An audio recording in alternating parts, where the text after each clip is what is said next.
Starving heroes. As I've healed, I've learned that I am strong enough to pick up my own utensils and feed myself.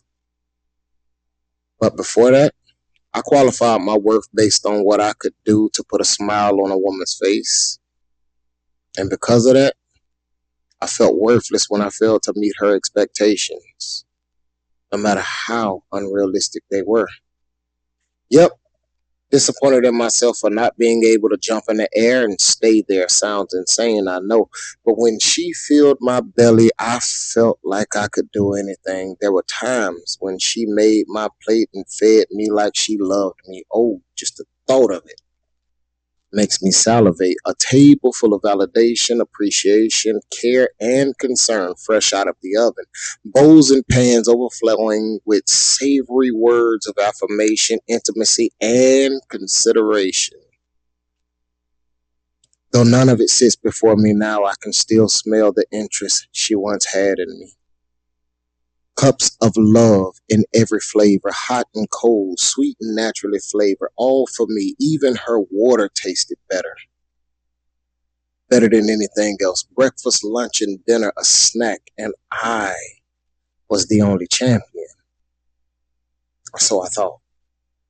Because eventually the question became, what do I do to be worthy of breakfast, of lunch, of dinner, of a snack? Then healing interrupted my hunger, and I realized something. I had spent years standing outside someone else's kitchen waiting to be fed, waiting for someone else to decide if I was worthy of a seat at the table, waiting for someone else's appetite for me to determine my value, starving and calling it love. Hero. Untie that towel from around your neck. Stop trying to be more than what God created you to be. Stop starving yourself. Stop confusing being fed with being valued. Heal. Learn what nourishes you. Learn how to prepare your own plate. Learn how to build your own table. And watch what happens when your worth is no longer tied to someone else's hunger for you.